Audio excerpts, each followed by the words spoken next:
Einstein and Feynman agreed on almost everything in physics, and they disagreed on the one question that mattered most, the question of what reality actually is. Einstein believed the universe is fundamentally deterministic, continuous, and local, that reality is definite, whether you look at it or not, that there's a fact of the matter about where every particle is and what it's doing at every moment, independent of any measurement or observer.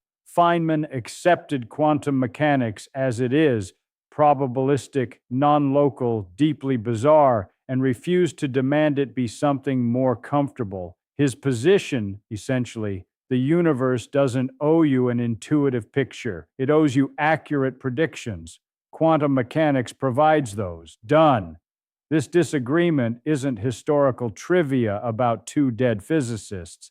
It's the live question of what physics is actually for, and whether there's a reality beneath the equations or whether the equations are all there is. Einstein's deepest conviction is usually quoted as, "God does not play dice with the universe." But that phrase is almost always misunderstood. He wasn't making a theological argument. He was making a physical one. He believed that the apparent randomness of quantum mechanics, the fact that you can only predict the probability of outcomes, never which specific outcome will occur, was a symptom of missing information, not fundamental indeterminacy. The universe isn't random.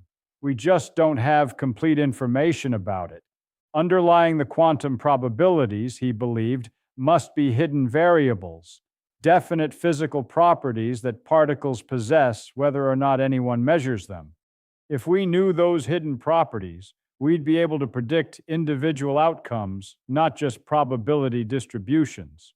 His greatest achievement made this intuition feel natural. General relativity is a completely deterministic theory, given the distribution of matter and energy in the universe right now. The equations determine the curvature of space-time at every other point in time. No randomness, no probabilities, a perfect clock. If you know the state, you know the future. Einstein wanted quantum mechanics to be this. He spent the last 30 years of his life convinced it would eventually be reformulated to be this. He was almost certainly wrong, but his reasoning wasn't stupid. It was a coherent physical commitment, not wishful thinking. Before Bell's theorem settled things experimentally, Einstein made his most sophisticated attack on quantum mechanics. In 1935, with colleagues Boris Podolsky and Nathan Rosen, he published what became known as the EPR paper, a thought experiment designed not to show quantum mechanics was incorrect, but that it was incomplete. The argument was elegant. Take two particles that have interacted and become entangled, their quantum states correlated, separate them by a large distance. Now measure the position of one particle with precision. Quantum mechanics tells you that instantly, not after some signal travels between them, but instantly, you know the position of the other particle. Alternatively, measure the first particle's momentum precisely. You instantly know the second particle's momentum. Einstein's argument, the second particle was never touched, nothing disturbed it, and yet after measuring the first particle, you have definite information about the second. If that information became real only when you measured the first particle, some influence would have had to travel between them, faster than light, which relativity forbids. If no influence traveled, then the information must have been there all along. The second particle must have had a definite position or momentum before the measurement. Einstein called these pre-existing definite values elements of reality. His conclusion, if physical reality can be defined without disturbing a system, and if quantum mechanics doesn't describe these elements of reality, then quantum mechanics is incomplete. There's something missing. Some deeper theory is waiting to be found. The EPR paper wasn't immediately defeated. It was sharp enough that it took 30 years, and John Bell's genius to formulate a response that could actually be tested. Before getting to Bell, let's be clear about what Einstein actually got right, because the narrative of Einstein rejected quantum mechanics and was wrong obscures a track record that is, by any measure, extraordinary. Special relativity. 1905.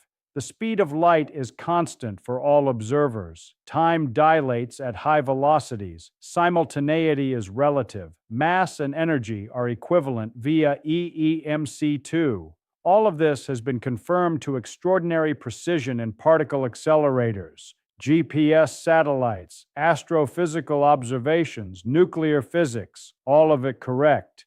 General relativity, 1915. Gravity is not a force but the curvature of space-time caused by mass and energy. Light bends around massive objects. Time runs slower in stronger gravitational fields. Gravitational waves propagate at the speed of light. Black holes exist. Every one of these predictions has been confirmed. Gravitational waves detected directly by LIGO in 2015. Black hole imaged by the Event Horizon Telescope in 2019.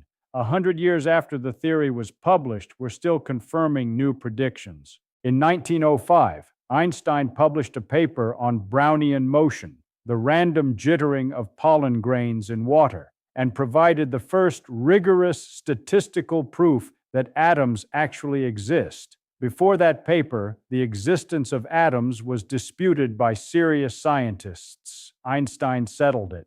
Also in 1905, Einstein explained the photoelectric effect by proposing that light comes in discrete quanta, photons.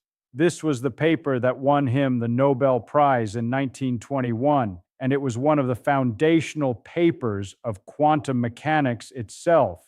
Einstein helped build the theory he later objected to, and he predicted stimulated emission, the process by which a photon can trigger an excited atom to emit an identical photon. This is the physical principle underlying every laser ever built, every barcode scanner, every fiber optic communication system, every laser pointer, every laser surgery procedure traces its operating principle to Einstein's 1917 prediction. Einstein was right about a genuinely extraordinary range of things.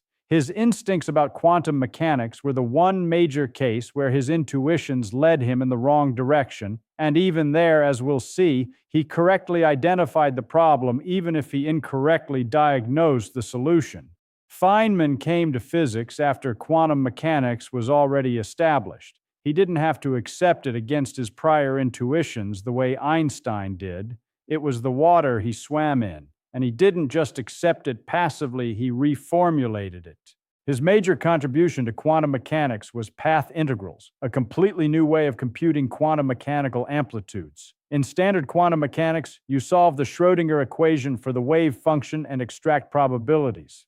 In Feynman's path integral formulation, you compute the probability of a particle going from point A to point B by summing over every possible path the particle could take. Every conceivable route through space, including paths that go backward in time, paths that loop around galaxies, paths that seem physically impossible. Each path gets a complex number, an amplitude, and you add all the amplitudes together. The probability is the square of the magnitude of the total.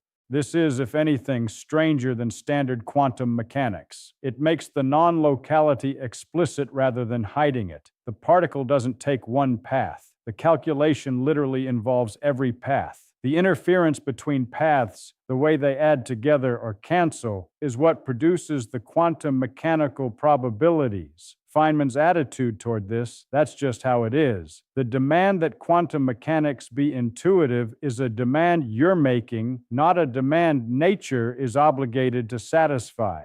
His most famous statement about understanding quantum mechanics, "If you think you understand quantum mechanics, you don't understand quantum mechanics," is often quoted as if it's a cute paradox or a humble admission of confusion. It wasn't. It was a diagnosis. He meant it precisely. Anyone who claims to have a satisfying mental picture of what's happening at the quantum level is fooling themselves. The theory predicts correctly. The picture of what's really happening is unavailable, and demanding one is a category error. Bell's theorem. This is where the EPR debate gets resolved, not philosophically, but experimentally. John Bell, working at CERN in 1964, proved something that genuinely changed the history of physics.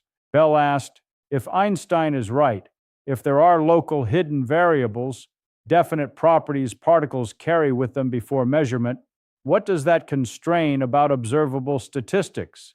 If particles have pre-existing definite spins, and those spins are what determine measurement outcomes, then the correlations between measurements on entangled particles can't be arbitrary.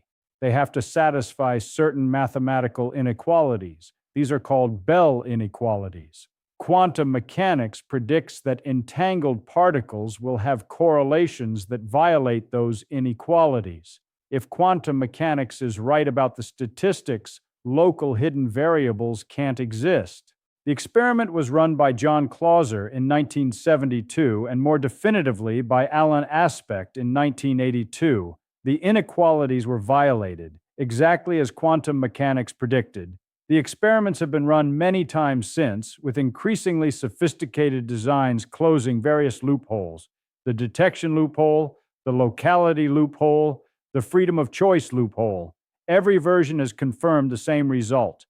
Einstein's local realistic universe, particles with definite pre-existing properties, physics that only involves local interactions, no spooky action at a distance, was ruled out by experiment. This needs to be said clearly. The question Einstein raised in EPR, do particles have pre-existing definite properties, hidden variables that quantum mechanics doesn't describe, has been answered. The answer is no, not we haven't found them yet. No, the experiments rule out their existence. Feynman's position, accept the probabilities as fundamental, accept the non-locality, stop looking for something underneath the quantum wave function, was vindicated. But here's where the story requires more nuance than Feynman won. Einstein's objection to quantum mechanics was not that it was wrong. He knew it made accurate predictions. His objection was that it was incomplete, and the distinction matters. A complete theory of physics, Einstein believed, would describe individual events, not just predict probability distributions over ensembles.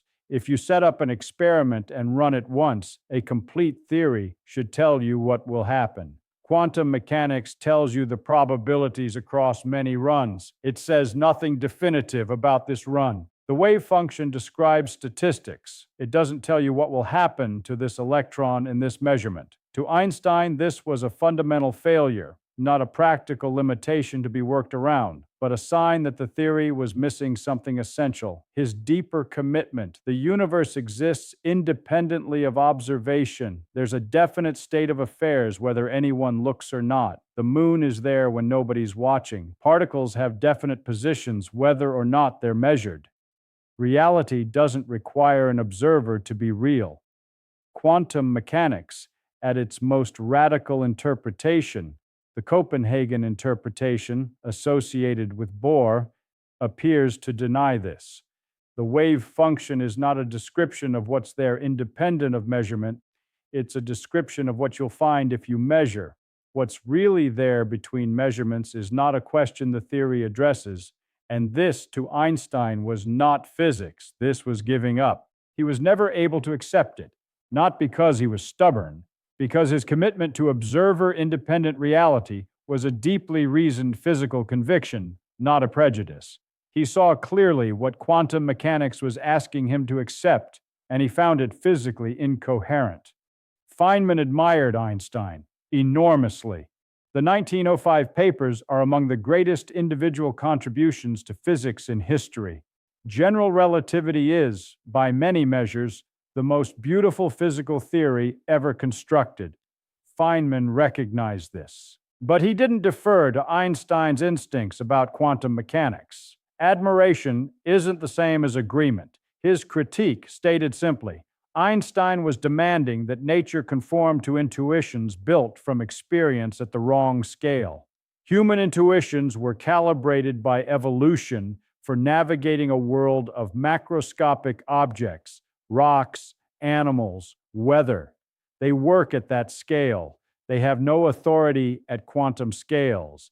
The fact that quantum mechanics violates those intuitions is not evidence against quantum mechanics. It's evidence that quantum scales are different from human scales. The universe at quantum scales doesn't owe anything to billiard ball intuitions. The evidence for quantum mechanics is the extraordinary agreement between its predictions and experimental results, carried to 11 decimal places. That evidence doesn't weaken because the theory is counterintuitive. Counterintuitiveness was never the standard for truth. And yet, and this is where the story gets more complicated, Einstein correctly identified a genuine problem that remains unsolved: the measurement problem. Before measurement, a quantum system is in a superposition, a combination of possible states. After measurement, you get a definite result. The process of going from superposition to definite result, called wave function collapse, is not described by the equations of quantum mechanics. The Schrödinger equation governs the evolution of quantum states. It's a linear equation, and linear equations can't produce collapse from superposition. So what does? When does it happen? What counts as a measurement? When does the quantum world stop being quantum and start being classical? Nobody knows. This is the measurement problem, and it has been unresolved since 1926, and it remains unresolved today. Einstein was right that this is a problem. He was right that quantum mechanics has a conceptual gap at its center that hasn't been filled. He was right that a theory that can't describe individual events and can't explain what constitutes a measurement is, in some sense, incomplete. Feynman was right that this problem doesn't affect the predictions. Quantum mechanics makes predictions. The predictions match experiment. You can use the theory, trust the theory, and advance physics with the theory without resolving the measurement problem. The gap is real, but it doesn't affect the calculational machinery. Einstein wanted conceptual resolution before acceptance. Feynman accepted the theory and held the conceptual problem open as an honest, unresolved question, not a reason to doubt the predictions. These are different scientific virtues. Feynman's position was more productive. Einstein's position may have been more philosophically rigorous. Those aren't the same thing. The deeper disagreement is really about what physics is for. Einstein was a realist. Physics should describe what's actually there, independent of measurement, independent of observers. If a theory only makes predictions about measurement outcomes and can't say what's happening between measurements, it's not a complete description of reality. It's an algorithm for making predictions, useful but not physics in the deepest sense. Feynman was closer to an instrumentalist. A theory is good if it predicts correctly. The question of what's really happening between measurements may not be a well-formed question. It may be like asking what's north of the North Pole. The answer, quantum mechanics predicts X with probability Y, is the complete answer. Asking for more might be asking for something that doesn't exist. This is one of the oldest disputes in the philosophy of science. And it's not settled. It's not going to be settled by experiment because it's partly a dispute about what counts as an acceptable answer. Both positions produce good physics. Both run into trouble. Realism has to accommodate Bell violations, and accommodating them requires either non-locality, something Einstein found deeply objectionable, or many worlds, an ontologically extravagant interpretation that most physicists don't find satisfying. Instrumentalism struggles to explain why the theory works. If the wave function isn't describing anything real, why does treating it as if it does produce such accurate predictions? So who was right? On the specific empirical question, do local hidden variables exist? Einstein was wrong. Bell proved the inequalities. Experiment violated them. That's settled. On the broader question, should physics describe mind-independent reality, and does quantum mechanics succeed in doing so? The debate is genuinely open. Quantum mechanics is correct in every prediction. It remains conceptually unresolved in exactly the ways Einstein identified. The measurement problem hasn't been solved. What the wave function describes, if anything, is still disputed. Feynman navigated the unresolved parts by productive pragmatism. Use the theory, make predictions, trust the predictions, hold the conceptual questions open without pretending they're resolved. Einstein navigated them by holding out for a theory that would meet his standards of completeness and realism, a theory that would describe individual events, preserve locality, remove the observer from the foundations of physics. He never found it. As far as we know, it doesn't exist. The most honest accounting. Einstein correctly identified the problem. The measurement problem is real. The conceptual gap is real. The discomfort of an observer-dependent reality is philosophically serious, not naive. He was pointing at something genuine. Feynman correctly identified how to live with it. The gap doesn't affect the predictions. The predictions are extraordinary. The discomfort is a feature of the theory, not a reason to distrust it. You can be productive without resolving it. Both of those things can be true simultaneously. Einstein found the problem. Feynman found the way forward. And the deepest question, what quantum mechanics is actually telling us about the nature of reality, is still open, which means the disagreement between these two approaches to physics is not historical. It's live. It's the question anyone who takes quantum mechanics seriously is still navigating. Subscribe if this changed how you think about what physics is actually for. The next video goes somewhere this question leads.